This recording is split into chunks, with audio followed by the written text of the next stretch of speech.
Hello and welcome to conquer exam. इस video series में हम कवर करने वाले हैं जनरल साइंस के 1000 मोस्ट इंपॉर्टेंट एमसीक्यूज़।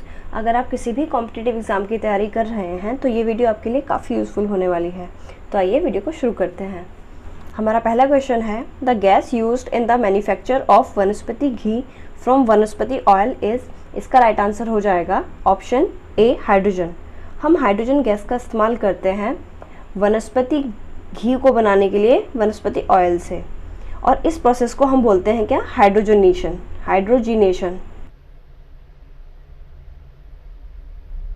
जैसा कि आप इमेज में देख सकते हैं, हम वेजिटेबल ऑयल का वनस्पति घी में कन्वर्ट करते हैं थ्रू हाइड्रोजीनेशन। हाइड्रोजीनेशन का यहाँ पे मतलब होता है addition of hydrogen. Next question है हमारा, which one of the following is a vector quantity. इसका राइट आंसर हो जाएगा ऑप्शन सी, डिस्प्लेसमेंट। डिस्प्लेसमेंट क्या है, एक वेक्टर क्वांटिटी है। आइए हम जान लेते हैं कि वेक्टर क्वांटिटीज़ होती क्या हैं। देखिए, वेक्टर क्वांटिटीज़ वो क्वांटिटीज़ होते हैं जिनके पास मैग्नीट्यूड होता है और प्लस डायरेक्शन हो, यानी कि मैग्नीट्यूड होगा और डायरेक्शन होगा तो वो क्या हो जाएगी, एक वेक्टर क्वांटिटी हो जाएगी। जैसे यहाँ पे देखते हैं टाइम। टाइम क्या है, क्या हम ये बोलते हैं कि 20 मिनट्स ईस्ट, नहीं बोलते ना। तो 20 मिनट क्या है, 20 मिनट है सिर्फ मैग्नीट्यूड, इसके पास डायरेक्शन नहीं है, क्योंकि हम 20 मिनट्स ईस्ट करके बात नहीं करते हैं, ठीक है, वो एक सेंसलेस चीज़ हो जाएगी। तो 20 मिनट क्या है, एक यानी कि टाइम जो हो गया वो क्या हो जाएगा, एक स्केलर क्वांटिटी हो गया। आइए हम देखते हैं स्पीड को। देखिए, हम स्पीड की जब बात करते हैं तो क्या होता है, क्या बोलते हैं कि 20 किलोमीटर पर आवर। तो ये क्या हो जाएगी हमारी स्पीड। यहाँ पे भी सिर्फ हम मैग्नीट्यूड की बात कर रहे हैं, हम डायरेक्शन की बात नहीं कर रहे हैं। अगर हम डायरेक्शन की बात कर देते हैं, जैसे हम बोल दें कि 20 किलोमीटर पर आवर ईस्ट, अब क्या हो जाएगी, अभी ये स्पीड नहीं रही है, क्या बन जाएगी, ये बन गई है वेलोसिटी। और वेलोसिटी क्या है, वेलोसिटी एक वेक्टर क्वांटिटी है, क्योंकि यहाँ पे मैग्नीट्यूड भी हो गया और यहाँ पे डायरेक्शन भी हो गया, ठीक है। ऐसे ही हम बात करते हैं डिस्प्लेसमेंट की। डिस्प्लेसमेंट क्या है, डिस्प्लेसमेंट, जब हम डिस्प्लेसमेंट की बात करते हैं तो हम बोलेंगे जैसे 5 किलोमीटर ईस्ट, तो क्या हो जाएगा यहाँ पे 5 किलोमीटर क्या है मैग्नीट्यूड और ईस्ट क्या है इसका डायरेक्शन। जब मैग्नीट्यूड भी हो जाए और डायरेक्शन भी हो जाए तो ऐसी क्वांटिटी को हम क्या बोलते हैं, हम बोलते हैं वेक्टर क्वांटिटी। आइए देख लेते हैं डिस्टेंस को। जब डिस्टेंस को हम कैसे रिप्रेजेंट करते हैं, जैसे हम बोलते हैं कि 5 किलोमीटर। अगर सिर्फ 5 किलोमीटर यानी कि सिर्फ मैग्नीट्यूड है, कोई डायरेक्शन स्पेसिफाई नहीं किया हुआ है, तो क्या हो जाएगा, वो हो जाएगा डिस्टेंस। और डिस्टेंस कैसी हो जाती है, स्केलर क्वांटिटी, क्योंकि इसके पास सिर्फ मैग्नीट्यूड है, इसके पास कोई डायरेक्शन नहीं है। आई होप ये आपको समझ आया होगा। आइए नेक्स्ट क्वेश्चन देखते हैं। The working of the quartz crystal in the watch is based on the. इसका राइट आंसर हो जाएगा option C, piezoelectric effect. Piezoelectric effect क्या होता है, इसको हम थोड़ा डिटेल में देख लेते हैं। देखिए, कुछ पीजो इलेक्ट्रिक मटेरियल्स होते हैं, कुछ पीजो इलेक्ट्रिक मटेरियल्स होते हैं। वो मटेरियल्स की एक स्पेशल क्वालिटी है, वो ये है कि जब इनको हम प्रेस करेंगे, यानी कि मैकेनिकल प्रेशर अप्लाई करेंगे ना इन पे, तो ये क्या डेवलप करेंगे, एक इलेक्ट्रिक चार्ज डेवलप करेंगे। क्या करेंगे, इलेक्ट्रिक चार्ज। इन पे मैकेनिकल प्रेशर अप्लाई करने पर ये पाइजो इलेक्ट्रिक मटेरियल क्या डेवलप करते हैं, इलेक्ट्रिक चार्ज डेवलप करते हैं, और इसी इफेक्ट को हम क्या बोलते हैं, पाइजो इलेक्ट्रिक इफेक्ट। आइए हम इसकी कुछ एप्लीकेशंस देख लेते हैं। पीजो इलेक्ट्रिक इफेक्ट की एप्लीकेशन मेनली होती है, आपने घर में लाइटर इस्तेमाल किया होगा, तो उसमें जो स्पार्क प्रोड्यूस होती है वो कैसे प्रोड्यूस होती है, हम यहाँ से प्रेस करते हैं इसको। जब इसको प्रेस करते हैं तो हम इसको मैकेनिकल प्रेशर अप्लाई कर रहे हैं, जिसकी वजह से इसके अंदर स्पार्क जनरेट होता है। ये लाइटर में भी हम इसको यहाँ से प्रेस करते हैं, तब इसके अंदर स्पार्क प्रोड्यूस होता है, जिसकी वजह से ये इसके अंदर की गैस बर्न करने लगती है। आई एम श्योर बचपन में आपको ये लाइट वाले शूज़ ने बड़ा फैसिनेट किया होगा। तो ये लाइट वाले जो शूज़ हैं, ये भी किस प्रिंसिपल पे काम करते हैं, पाइजो इलेक्ट्रिक इफेक्ट पे काम करते हैं। यहाँ पे नीचे क्या लगा होगा, एक पाइजो इलेक्ट्रिक मटेरियल लगा होगा। जब हम इस पे मैकेनिकल प्रेशर अप्लाई करेंगे चलते वक्त, तो क्या होगा, इसके अंदर इलेक्ट्रिक चार्ज डेवलप होगा। एज अ रिजल्ट इसके अंदर जो लाइट लगी होगी वो ग्लो करेगी। फ्यूचर में आप ऐसे शूज़ को भी देखने वाले हैं जो कि पाइजो इलेक्ट्रिक इफेक्ट का इस्तेमाल करके फ़ोन को चार्ज कर पाएंगे। नेक्स्ट क्वेश्चन है हमारा, when a stone is brought from the surface of moon to earth. इसका राइट ऑप्शन हो जाएगा option B, it's weight would change but not mass. इसको थोड़ा डिटेल में देख लेते हैं। वेट क्या होता है, देखिए वेट क्या होता है, वेट एक तरह की फोर्स होती है, और फोर्स का फॉर्मूला होता है मास इनटू एक्सेलरेशन। अगर हम बात करें एक्सेलरेशन ड्यू टू ग्रेविटी की, यानी कि अर्थ के केस में एक्सेलरेशन कितना होता है वो हो जाता है जी के इक्वल, यानी कि एक्सेलरेशन ड्यू टू ग्रेविटी। तो इसका मतलब ये हुआ कि जो वेट है ना वो किसके इक्वल हो गया, मास इनटू ग्रेविटी, mg के इक्वल हो गया। अब देखिए अगर मास देखें, जो मास है वो यूनिवर्स में कांस्टेंट रहता है।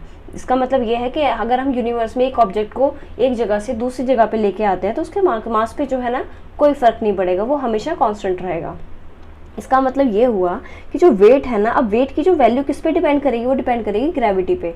अगर ग्रेविटी किसी जगह की बढ़ती है तो वेट इंक्रीज हो जाएगा, अगर ग्रेविटी किसी जगह की कम होती है तो वेट भी डिक्रीज हो जाएगा। अब मून के केस में क्या है, जो मून की ग्रेविटी है ना वो अर्थ की 1/6 है। इसका मतलब क्या है कि मून के ऊपर जो ग्रेविटी है वो कम है एज कम्पेयर टू दी अर्थ, तो वेट जो मून पे होगा वो कम हो जाएगा as compare to the weight on the earth. इसका मतलब कि अगर हम मून से किसी भी ऑब्जेक्ट को अर्थ पे लेके आएंगे तो उसका वेट जो होगा क्या होगा, वो इंक्रीज कर जाएगा। क्यों? क्योंकि ग्रेविटी अर्थ पे ज़्यादा है। आई होप ये आपको समझ आया होगा। नेक्स्ट क्वेश्चन है, force is a multiple of, इसका राइट आंसर हो जाएगा option B, mass and acceleration. तो फोर्स किसका मल्टीपल है, मास और एक्सेलरेशन का। फोर्स क्या है, वेक्टर क्वांटिटी है। वेक्टर क्वांटिटी क्या होती है, जिनके पास मैग्नीट्यूड हो और डायरेक्शन हो जाए। अगर हम फोर्स की बात करते हैं तो हमेशा हम ये कहते हैं कि 20 न्यूटन ईस्ट, यानी कि कौन से डायरेक्शन में लगाना है। 20 न्यूटन फोर्स लगी, लेकिन किस डायरेक्शन में लगाना है, यहाँ पे डायरेक्शन मैटर करता है। इसलिए फोर्स कैसी है, एक वेक्टर क्वांटिटी है। हमारा नेक्स्ट क्वेश्चन है, when an air bubble at the bottom of a lake arises to the top it will be, इसका राइट आंसर हो जाएगा option A, increase in size. अगर किसी भी लेक के अंदर एक बबल उसके सरफेस पे राइज करता है तो उसका साइज़ क्या होगा, इंक्रीज हो जाएगा। इसका रीज़न जान लेते हैं। बॉयल्स लॉ ये कहता है कि जो प्रेशर है वो इन्वर्सली प्रोपोर्शनल है किसके, वॉल्यूम के। दैट मीन्स अगर प्रेशर इंक्रीज करेगा तो वॉल्यूम डिक्रीज करेगा, और प्रेशर अगर डिक्रीज करेगा तो वॉल्यूम इंक्रीज करेगा। तो किसी भी वाटर बॉडी में सरफेस पे प्रेशर क्या होता है, कम होता है, ठीक है, और जो बॉटम पे प्रेशर क्या होता है, ज़्यादा होता है। यानी कि प्रेशर ज़्यादा होगा बॉटम पे और सरफेस पे होगा प्रेशर कम। इसकी वजह से क्या होगा, देखिए जैसे ये बबल है, ये जो बबल है इसका वॉल्यूम कम है। क्यों? क्योंकि प्रेशर ज़्यादा है। हमने अभी पढ़ा ना कि अगर प्रेशर ज़्यादा होगा तो वॉल्यूम कम हो जाएगा। बॉयल्स लॉ ये कहता है। तो यहाँ पे क्योंकि बॉटम पे प्रेशर ज़्यादा है तो वॉल्यूम बबल का कम हो जाएगा, लेकिन जैसे ये बबल सरफेस पे आएगा वहाँ पे प्रेशर क्या हो जाएगा, वहाँ पे प्रेशर कम हो जाएगा, इसलिए उसका जो वॉल्यूम है बबल का वो इंक्रीज हो जाएगा। आई होप ये आपको समझ आया होगा। नेक्स्ट क्वेश्चन है, sound wave in air is, इसका राइट आंसर हो जाएगा option B, longitudinal. Sound waves कैसी होती हैं एयर के अंदर, लॉन्गिट्यूडनल होती हैं। आइए इसको थोड़ा डिटेल में देख लेते हैं। देखिए जब किसी भी ऑब्जेक्ट से साउंड प्रोड्यूस होती है तो वो क्या करेगी, अपने पास वाले एयर के जो मॉलिक्यूल्स हैं ना उनको क्या करेगी, कंप्रेस करेगी, ठीक है। और जैसे ही ये एयर मॉलिक्यूल्स आगे पास करेंगे, यानी कि उस एनर्जी को आगे पास करेंगे, तो आगे वाली लेयर कंप्रेस करेगी और ये क्या हो जाएगी, ये रिफ्रैक्ट हो जाएगी। रिफ्रैक्ट का मतलब हो जाएगा कि लेस डेंस हो जाएगी, कंप्रेस का मतलब हो जाएगा मोर डेंस हो जाएगी, यानी कि डेंसिटी क्या हो जाएगी, ज़्यादा हो जाएगी, यानी कि मॉलिक्यूल ज़्यादा पास पास आ जाएंगे, उसका मतलब होता है कंप्रेशन। और जो मॉलिक्यूल्स दूर दूर चले जाएंगे उसका मतलब होता है रिफ्रैक्शन, ठीक है। तो जब साउंड हमारी ट्रैवल करती है एयर के अंदर तो कंटिन्यूस कंट्रैक्शंस और रिफ्रैक्शंस होते हैं। जो एयर के पार्टिकल है वो भी लॉन्गिट्यूडनली मूव कर रहे हैं और जो साउंड वेव है वो भी लॉन्गिट्यूडनली मूव कर रही है। इसलिए जो साउंड ट्रैवल करती है उसको हम क्या बोलते हैं, लॉन्गिट्यूडनल डायरेक्शन में ट्रैवल करती है, क्योंकि पार्टिकल का यानी कि एयर के जो पार्टिकल हैं वो भी उसी लॉन्गिट्यूडनली मूव कर रहे हैं और जो साउंड की जो वेव है वो भी लॉन्गिट्यूडनली ही मूव कर रही है। नेक्स्ट क्वेश्चन है, the diffusion of light in atmosphere is due to, इसका राइट आंसर हो जाएगा ऑप्शन बी, डस्ट पार्टिकल्स। यानी कि जो लाइट का डिफ्यूजन होता है वो किसकी वजह से होता है, डस्ट पार्टिकल्स की वजह से। एटमॉस्फेयर के अंदर जो लाइट का डिफ्यूजन होता है वो डस्ट पार्टिकल की वजह से होता है। जो डस्ट पार्टिकल्स हैं वो लाइट को डिफ्यूज कर देते हैं या फिर स्कैटर कर देते हैं। हम इसका एप्लीकेशन देख लेते हैं एक बार। डिफ्यूज्ड लाइट के फिनोमेना को हम यूज़ करते हैं तो फोटोग्राफी में। उसमें क्या होता है कि हम सॉफ्ट बॉक्सेस का इस्तेमाल करते हैं। जो ब्लैक है ये एक सॉफ्ट बॉक्स है। सॉफ्ट बॉक्स का क्या काम होता है कि ये प्रोड्यूस करता है सॉफ्ट लाइट। सॉफ्ट लाइट का मतलब ये होता है कि जब लाइट हमारी इवनली डिस्ट्रीब्यूट हो जाए तो हम उसको क्या बोलते हैं, सॉफ्ट लाइट। तो इसके अंदर क्या होता है, एक हम क्लोथिंग यूज़ करते हैं, यानी कि इसके अंदर लाइट की सोर्स होती है, उसके बाहर क्या कर देते हैं, क्लोथिंग यहाँ पे लगा देते हैं ताकि जो लाइट है वो स्कैटर्ड हो जाए और वो इवनली डिस्ट्रीब्यूट होके आए, ताकि हमारा जो फोटोग्राफी है वो उस पर एक अच्छा इफेक्ट आता है।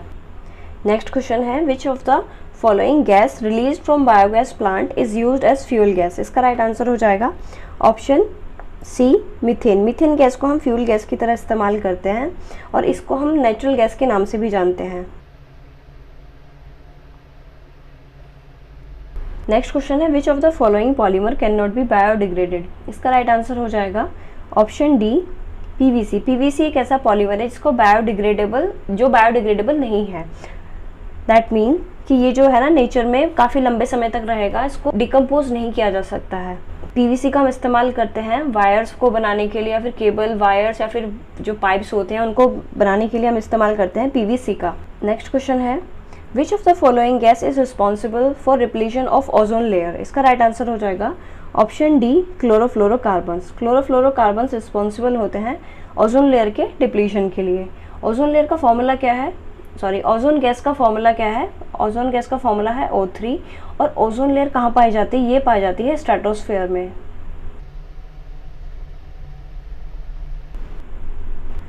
नेक्स्ट क्वेश्चन है कोल्ड ब्लडेड एनिमल्स आर। इसका राइट आंसर हो जाएगा option D those whose body temperature is according to environment. यानी कि जिन एनिमल्स की बॉडी का टेम्परेचर जो है एनवायरनमेंट के अकॉर्डिंग होता है उनको हम क्या बोलते हैं? Cold blooded animals. आइए इसको हम थोड़ा डिटेल में देख लेते हैं। देखिए एनिमल्स दो तरह के होते हैं, एक वार्म ब्लडेड होते हैं, दूसरे होते हैं हमारे कोल्ड ब्लडेड एनिमल्स। जो वार्म ब्लडेड एनिमल्स होते हैं वो टेम्परेचर को कांस्टेंट रख पाते हैं, यानी कि अपनी बॉडी का टेम्परेचर जो है उसको कांस्टेंट मेंटेन रख पाते हैं। और ये टेम्परेचर को कांस्टेंट कैसे मेंटेन रखते हैं? जैसे अगर बाहर जो है सराउंडिंग कोल्ड है, यानी कि सर्दियों का मौसम है, तो बॉडी क्या है हीट जनरेट करती है ताकि टेम्परेचर को कांस्टेंट रख पाए। अगर बाहर का जो टेम्परेचर है वो हॉट है, यानी कि गर्मियों का समय है, तो फिर हमारी बॉडी क्या जनरेट करती है? स्वेट जनरेट करती है ताकि हमारी बॉडी को वो कोल्ड रख पाए, टेम्परेचर को बढ़ने से रोक पाए। इसके एग्जाम्पल हो जाएंगे, यानी कि वार्म ब्लडेड के एग्जाम्पल क्या है? मैमल्स, और दूसरे हो जाएंगे हमारे बर्ड्स। ये दोनों एग्जाम्पल हैं किसके? वार्म ब्लडेड एनिमल्स के। दूसरा देख लेते हैं कोल्ड ब्लडेड एनिमल्स क्या होते हैं। देखिए टेम्परेचर जो अपनी बॉडी का टेम्परेचर को कांस्टेंट ना रख पाए वो क्या होते हैं? वो कोल्ड ब्लडेड एनिमल्स होते हैं। इनकी बॉडी का जो टेम्परेचर है वो चेंज करता है सराउंडिंग के हिसाब से। सराउंडिंग का टेम्परेचर चेंज करेगा तो इनकी बॉडी का भी टेम्परेचर चेंज कर जाता है। इसके एग्जाम्पल हो जाएंगे रेप्टाइल्स, एम्फीबियंस और फिश। अब आप मुझे कमेंट सेक्शन में ये बताइए कि जो एक लिजर्ड होती है वो वार्म ब्लडेड होती है या फिर कोल्ड ब्लडेड एनिमल होती है। नेक्स्ट क्वेश्चन है which does not have nucleus. इसका राइट आंसर हो जाएगा ऑप्शन बी बैक्टीरिया। बैक्टीरिया एक ऐसा ऑर्गेनिज्म है जिसके सेल में न्यूक्लियस नहीं होता, यानी कि न्यूक्लियस जो है इसके सेल में एब्सेंट होता है। और जिस सेल में न्यूक्लियस एब्सेंट होता है उन सेल्स को हम बोलते हैं प्रोकैरियोटिक सेल।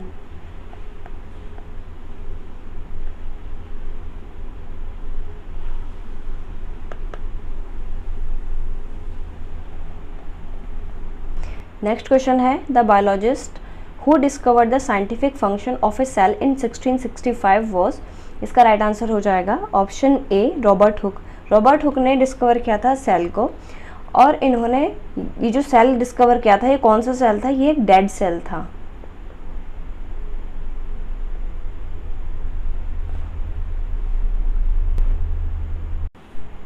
नेक्स्ट क्वेश्चन है fat present below the skin surface in our body act as a barrier against.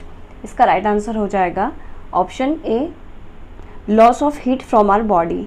जो हमारी बॉडी में जो हमारी स्किन के नीचे फैट प्रेजेंट होता है वो हमारी बॉडी से हीट के लॉस को प्रिवेंट करता है। दैट मीन्स कि जो हमारी स्किन के नीचे फैट प्रेजेंट है वो इंसुलेशन प्रोवाइड करता है हमारी बॉडी को। नेक्स्ट क्वेश्चन है in which organ of the human body the lymphocytes cells are formed. इसका राइट आंसर हो जाएगा ऑप्शन डी बोन मैरो। जो लिम्फोसाइट्स हैं वो कहाँ बनते हैं? बोन मैरो के अंदर बनते हैं। लिम्फोसाइट्स क्या होते हैं? लिम्फोसाइट्स होते हैं WBC, यानी कि लिम्फोसाइट्स होते हैं हमारे वाइट ब्लड सेल्स, और ये रिस्पॉन्सिबल होते हैं for the production of antibodies. Next question है which organelle in the cell besides nucleus contains DNA। इसका राइट आंसर हो जाएगा ऑप्शन डी माइटोकॉन्ड्रिया। देखिए न्यूक्लियस के अलावा माइटोकॉन्ड्रिया के अंदर प्रेजेंट होता है DNA। DNA क्या है? DNA की फॉर्म है डिऑक्सी राइबो न्यूक्लिक एसिड। और जो माइटोकॉन्ड्रिया है इसको हम power house of the cell भी बोलते हैं क्योंकि यहाँ पे ये एनर्जी प्रोड्यूस करता है in the form of ATP। Next question हो जाएगा in which part of our body RBC are formed. तो इसका राइट आंसर हो जाएगा ऑप्शन सी बोन मैरो। देखिए RBC हो चाहे WBC हो दोनों ही कहाँ बनते हैं? बोन मैरो के अंदर। यहाँ पे थोड़ा हम RBC के बारे में जान लेते हैं। देखिए RBC क्या होते हैं? ये होते हैं रेड ब्लड सेल्स, और ये इनका दूसरा नाम है एरिथ्रोसाइट्स। क्या बोलते हैं इनको? हम एरिथ्रोसाइट्स के नाम से भी जानते हैं। जो आरबीसी का रेड कलर होता है वो किसकी वजह से होता है? वो होता है हीमोग्लोबिन की वजह से, जो कि रिस्पॉन्सिबल होता है ऑक्सीजन को ट्रांसपोर्ट करने के लिए। नेक्स्ट क्वेश्चन है which of the following is the hardest part of our body? इसका राइट आंसर हो जाएगा ऑप्शन बी, इनेमल। इनेमल जो है हमारे टूथ में पाया जाता है, ये हमारी बॉडी का सबसे हार्डेस्ट पार्ट होता है। ठीक है, अगर जो इनेमल है वो जब डिग्रेड करने लगता है उसकी वजह से क्या होते हैं? उसकी वजह से हो जाती है हमको कैविटीज़।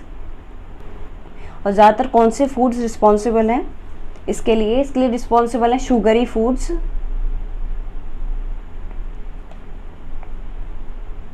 और दूसरे हो जाएंगे एसिडिक फूड। तो हमें शुगरी फूड्स और एसिडिक फूड को अवॉइड करना चाहिए कैविटीज़ को प्रिवेंट करने के लिए। नेक्स्ट क्वेश्चन है chromosome pair present in single human cell are? इसका राइट आंसर हो जाएगा ऑप्शन सी, 3। यानी कि एक ह्यूमन सेल के अंदर जो क्रोमोसोम के पेयर प्रेजेंट होते हैं वो कितने होते हैं? 23 प्रेजेंट होते हैं। और टोटल कितने होते हैं? टोटल हो जाते हैं 46, यानी कि 23 पेयर्स होते हैं, 46 टोटल हो जाएंगे। जो ये क्रोमोसोम्स होते हैं ये कैरी करते हैं जेनेटिक इन्फॉर्मेशन। जेनेटिक इन्फॉर्मेशन मतलब होने वाले ऑफस्प्रिंग की, जो आई का कलर होगा, हेयर का कलर होगा, फिर हाइट या कॉम्प्लेक्शन कैसा होगा, ये कौन बताता है किसी सेल को? ये बताते हैं क्रोमोसोम्स। यानी कि क्रोमोसोम के अंदर वो इन्फॉर्मेशन एनकोडेड होती है जो एक पर्सन से दूसरे पर्सन में ट्रांसफ़र होती है थ्रू रिप्रोडक्शन। नेक्स्ट क्वेश्चन है according to weight percentage of hydrogen in water is? इसका राइट आंसर हो जाएगा 11.11%। यानी कि जो वाटर है उसके अंदर हाइड्रोजन बाय वेट कितनी परसेंट प्रेजेंट होती है? 11.11%। और बाकी की क्या होती है? ऑक्सीजन। ऑक्सीजन कितनी होती है? 88.89%। नेक्स्ट क्वेश्चन है the elastic tissue that connects the bones together is called? जो बोन्स को जोड़ती है उस कनेक्टिव टिश्यू को हम क्या बोलते हैं? उसको बोलते हैं हम, ऑप्शन ए इसका राइट आंसर हो जाएगा, लिगामेंट्स होते हैं। देखिए जो कनेक्टिव टिश्यू होते हैं वो दो तरह के होते हैं, एक तो लिगामेंट्स होते हैं, दूसरे होते हैं टेंडन्स। दूसरे क्या होते हैं? टेंडन्स। टेंडन्स जोड़ते हैं बोन टू मसल, यानी कि बोन को मसल से जोड़ते हैं, और जो लिगामेंट्स है वो बोन को बोन से जोड़ते हैं। नेक्स्ट क्वेश्चन है हमारा which of the following is not present in animal cell? इसका राइट आंसर हो जाएगा option A, cell wall made of cellulose. यानी कि जो सेल वॉल होती है वो सिर्फ किस में प्रेजेंट होती है? वो सिर्फ होती है प्लांट सेल में प्रेजेंट। एनिमल सेल में सेल वॉल नहीं होती है, उसके अंदर सिर्फ सेल मेम्ब्रेन होती है जिसको हम प्लाज्मा मेम्ब्रेन के नाम से भी जानते हैं। और न्यूक्लियस होता है ब्रेन ऑफ द सेल। जो माइटोकॉन्ड्रिया है इसको बोलते हैं हम power house of the cell. Next question है how many pairs of ribs are there in human body? इसका राइट आंसर हो जाएगा ऑप्शन ए, 12। हमारे ह्यूमन बॉडी के अंदर 12 रिब्स होते हैं। दैट मीन्स कि टोटल कितने रिब्स होते हैं? टोटल होते हैं 24 रिब्स के पूरे कलेक्शन को हम बोलते हैं रिब केज, जैसा कि आप इमेज में देख सकते हैं। ये हेल्प करते हैं रेस्पिरेशन में, और दूसरा इनका फंक्शन है कि वाइटल ऑर्गन्स जैसे हार्ट और लंग को प्रोटेक्ट करते हैं फ्रॉम डैमेज। नेक्स्ट क्वेश्चन है ह्यूमन स्किन इज? इसका राइट आंसर हो जाएगा option C, organ. Human skin क्या है? एक ऑर्गन है, और ये लार्जेस्ट ऑर्गन है। जो स्किन है वो हेल्प करती है हमारी बॉडी के टेम्परेचर को रेगुलेट करने में। This is the end of our video. अगर आपको वीडियो अच्छा लगा हो तो do like, share and subscribe, and thank you for watching.